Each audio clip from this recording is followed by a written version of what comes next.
نحمده ونصلي على رسوله الكريم اما بعد فاعوذ بالله من الشيطان الرجيم بسم الله الرحمن الرحيم رب اشرح لي صدري ويسر لي امري واحلل عقدة من لساني يفقهوا قولي۔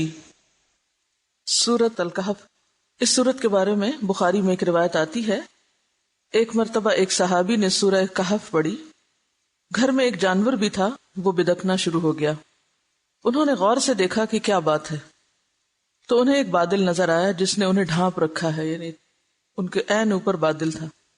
صحابی نے اس واقعے کا ذکر آپ صلی اللہ علیہ وسلم سے کیا تو آپ نے فرمایا اسے پڑھا کرو، سورۃ الکہف کو پڑھا کرو، قرآن پڑھتے وقت سکینت نازل ہوتی، تو اس سورت کے پڑھنے سے سکینت نازل ہوتی ہے۔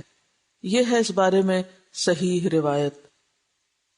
کچھ روایات میں اسے جمعے کے روز کے ساتھ بھی مخصوص کیا گیا ہے۔ مخصوص ہونے کا ایک فائدہ یہ ہو جاتا ہے کہ انسان پھر اس کام کو کرنے لگتا ہے۔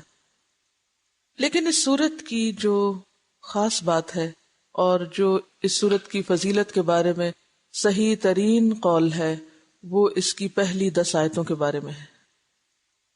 صحیح مسلم کی روایت میں ہے، من حفظ 10 آیات من اول سورۃ الکہف، من حفظ 10 آیات من اول سورۃ الکہف عصم من الدجال۔ صحیح مسلم نے بھی روایت کیا اور مسند احمد نے بھی اس کو روایت کیا ہے۔ معنی اس کا کیا ہے؟ جس نے سورہ کہف کی ابتدا کی 10 آیتوں کو محفوظ رکھا، حافظہ، عام طور پر ہم اس کو صرف حفظ کرنے کے معنی میں، جو اردو میں حفظ کا معنی ہے وہ ترجمہ کرتے ہیں، تو حافظہ صرف رٹنے کے لیے نہیں ہوتا، وہ تو اس کا ایک حصہ ہے۔ حافظہ کا معنی کیا ہے؟ اس کو محفوظ کر لیا، تو محفوظ صرف الفاظ کے ساتھ نہیں بلکہ معنی کے ساتھ بھی، یعنی ان کے معنی میں غور و فکر کیا اور ان معنی کا تکرار ہوتا رہا اور ان کی یاد دہانی رہی یا ان سے سبق حاصل کیا، تو وہ شخص دجال کے فتنے سے محفوظ رہے گا۔ اب سوال یہ پیدا ہوتا ہے کہ وہ کیا بات ہے جو ان پہلی 10 آیتوں میں کہی گئی ہے جس کی بنا پر ان 10 آیتوں کو یاد کرنے والے، پڑھنے والے، سمجھنے والے اور اس کے سبق کو دہرانے والے کو اتنی بڑی بشارت دی گئی؟ یہ اتنی بڑی خوشخبری ہے کیونکہ زمین پر دجال سے بڑا فتنہ کوئی نہیں۔ ہر پیغمبر نے اپنی امت کو دجال کے فتنے سے خبردار کیا، آپ صلی اللہ علیہ وسلم نے بھی خبردار کیا اور صحابہ کرام کو ایسی دعائیں سکھائیں جن میں دجال کے فتنے سے بچنے کے لیے بھی دعا ہے۔ اور پھر ان آیات کے بارے میں بھی یہ بتایا کہ جو ان کو یاد رکھے گا وہ بھی اس بڑے فتنے سے محفوظ ہو جائے گا۔ تو کیا یہ کوئی معمولی سی بات ہے؟ زمین پر سب سے بڑی مصیبت سے محفوظ ہونا معمولی بات نہیں ہے۔ لیکن آخر انہی آیات کو کیوں بتایا گیا؟ آپ صلی اللہ علیہ وسلم یہ فرما دیتے، اچھا تم قرآن کا کوئی بھی حصہ پڑھ لو تو دجال کے فتنے سے محفوظ ہو جاؤ گے۔ اگر ان 10 آیات پر ہم غور کریں تو ان میں ہمیں 2 خاص باتیں پتہ چلتی ہیں، ان کے اندر 2 خاص سبق ہیں۔ اگر یہ سبق ہم پلے باندھ لیں تو واقعی دجال کے فتنے سے محفوظ رہ سکتے ہیں۔ پہلے ہم ان آیتوں کی تلاوت سنتے ہیں اور پھر اس کے بعد ان کے مفہوم کو دیکھتے ہیں۔ جب تک تم قیامت سے پہلے 10 نشانیاں نہ دیکھ لو، پھر آپ نے فرمایا دھواں، دجال، دابت الارض، سورج کا مغرب سے طلوع ہونا، عیسیٰ ابن مریم کا نزول، یاجوج و ماجوج، 3 جگہ زمین کا دھسایا جانا، مشرق میں، مغرب میں اور جزیرۃ العرب میں، اور سب سے آخر میں یمن کی طرف سے ایک آگ نکلے گی جو لوگوں کو محشر میں اکٹھا کر دے گی۔ مسیح دجال تمام دجالوں اور کذابوں کا سردار ہوگا۔ سمرہ بن جندب رضی اللہ عنہ سے روایت ہے، اللہ کے رسول صلی اللہ علیہ وسلم نے فرمایا، اللہ کی قسم قیامت قائم نہیں ہوگی حتیٰ کہ 30 کذاب نکلیں گے۔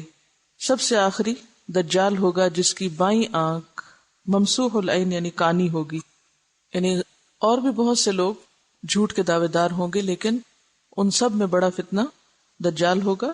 اور یہ جو بات کی گئی کہ ممسوح العین ہوگا، اس سے پتہ چلتا ہے کہ انسان ہی ہوگا وہ۔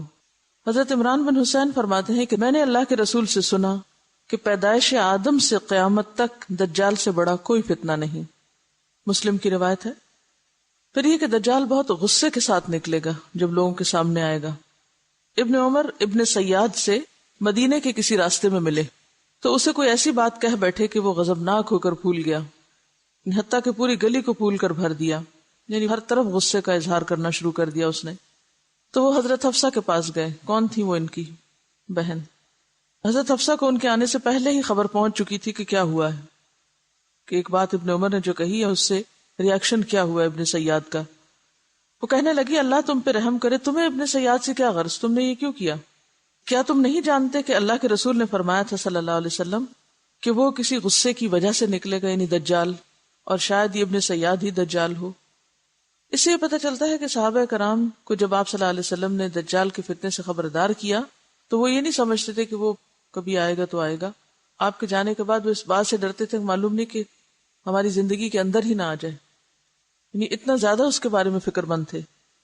اب آپ دیکھیے کہ صرف کہنا مقصود یہ ہے کہ جو بھی احادیث جو آپ صلی اللہ علیہ وسلم کے الفاظ ہیں آپ کے سامنے ہیں، ان سے کیا ہم ایسی کچھ تعویلات کر سکتے ہیں کہ وہ انسان نہیں ہوگا اور ٹیلی ویژن ہوگا یا کوئی اور مشین ہوگی؟ مشین تو بحث چیز ہے، اس میں کوئی غصہ کہاں اور اس کا نکلنا کہاں. ٹیلی ویژن کو تو آپ لا کے جہاں چاہے رکھ دیں. تو ان احادیث کو سن کر جو پکچر آپ کے ذہن میں بنے گی وہ اپنی جگہ، لیکن یہ جو مختلف تعویلوں سے اس فتنے کی جو شدت ہے اس کو کم کر دیا گیا، اس کا تدارک بھی بہت ضروری ہے. اور کبھی بھی دین کی وضاحت کرتے ہوئے خود ساختہ اپنی عقل پر مبنی اور صرف وہم و گمان یا خیال پر مبنی وضاحتیں جو ہیں درست نہیں. اگر نہ بھی سمجھ آئے تو جیسی بات ہے ویسے ہی پہنچا دینی چاہیے. اگر صحابہ کرام اصل بات پہنچانے کی بجائے اپنی من پسند تفسیریں پہنچاتے تو آج ہو سکتا ہے ان میں سے کوئی بھی ہماری سمجھ میں نہ آتی، کیونکہ اللہ کی بات تو سچی ہے. نبی صلی اللہ علیہ وسلم پر جو کچھ بذریعہ وحی آیا اس میں کوئی کنٹرڈکشن نہیں. بعض چیزیں ہمیں آج سمجھ آتی ہیں، بعض کل کے لوگوں کو آئیں گی. تو جو بات جتنی سمجھ آتی ہے ٹھیک ہے، جو نہیں آتی چونکہ یہ آخری زمانے کے بارے میں ہے، معلوم نہیں ابھی کتنا اور وقت ہے، یہ اللہ ہی بہتر جانتا ہے، لیکن بلا وجہ تعویلات نہیں کرنی چاہیے. حضرت عبداللہ بن عمر سے مروی ہے کہ اللہ کے رسول صلی اللہ علیہ وسلم نے ارشاد فرمایا، میں سویا ہوا یعنی خواب میں کعبہ کا طواف کر رہا تھا کہ ایک صاحب جو گندم گوں تھے یعنی گندمی رنگ والے تھے اور ان کے سر کے بال سیدھے تھے، اسٹریٹ ہیئر، گویا ان سے پانی ٹپک رہا ہے. ان پر میری نظر پڑی. میں نے پوچھا یہ کون ہے؟ لوگوں نے بتایا کہ یہ عیسیٰ ابن مریم ہے. پھر میں نے پلٹ کر دیکھا تو ایک موٹے شخص پر نظر پڑی جو سرخ رنگت تھا، بال اس کے گھنگریالے تھے، ایک آنکھ سے کانا تھا، گویا اس کی آنکھ انگور کی طرح ابھری ہوئی تھی، انگور کے دانے کی طرح، یعنی رنگ بھی تقریباً وہی، اور اس سے نظر نہیں اس کو آتا صحیح. لوگوں نے بتایا کہ یہ دجال ہے. آپ نے یہ بھی بتایا کہ اس کی صورت عبد العزیٰ بن قطن سے بہت ملتی تھی. یہ بنو خزاعہ کا ایک شخص تھا جو عہد جاہلیت میں ہی فوت ہو گیا تھا، یعنی اس دور میں موجود نہیں تھا لیکن آپ نے اس سے تشبیہ دی اس کو.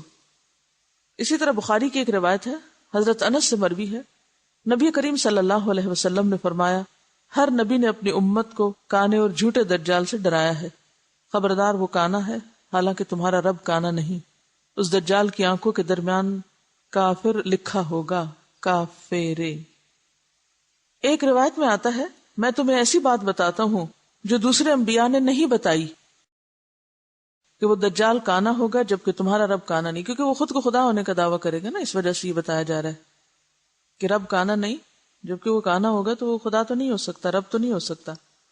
حضرت انس بن مالک سے مروی ہے کہ اللہ کے رسول صلی اللہ علیہ وسلم نے ارشاد فرمایا، دجال کانا ہے، اس کی آنکھوں کے درمیان کافر لکھا ہوگا. بس آپ نے ہجے کر کے بتایا، کافرے، جسے ہر مسلمان پڑھ سکے گا، یعنی ایسا نشان ہوگا اس کی پیشانی پر کہ جس سے کافرے واضح طور پر نظر بھی آئے گا. ایک اور روایت میں ہے کہ اسے ہر مسلمان پڑھ سکے گا، خواہ وہ پڑھا لکھا ہو یا ان پڑھ ہو، تو اپنے ایمان کی وجہ سے اس تحریر کو پہچان لے گا. اسی طرح بخاری کی ایک اور روایت ہے ابن عمر سے، آپ نے فرمایا، دجال کی دائیں آنکھ کانی اور انگور کے دانے کی طرح ابھری ہوئی ہوگی. ابن عباس فرماتے ہیں، نبی صلی اللہ علیہ وسلم سے دجال کے بارے میں پوچھا گیا تو آپ نے فرمایا، اس کا رنگ انتہائی سفید، جسم بہت بڑا، آنکھ چمکدار ستارے کی طرح کھڑی اور سر کے بال درخت کی ہری شاخوں کی مانند ہے. ایک روایت میں آتا ہے، دجال کی آنکھ شیشے کی طرح سبزی مائل ہے.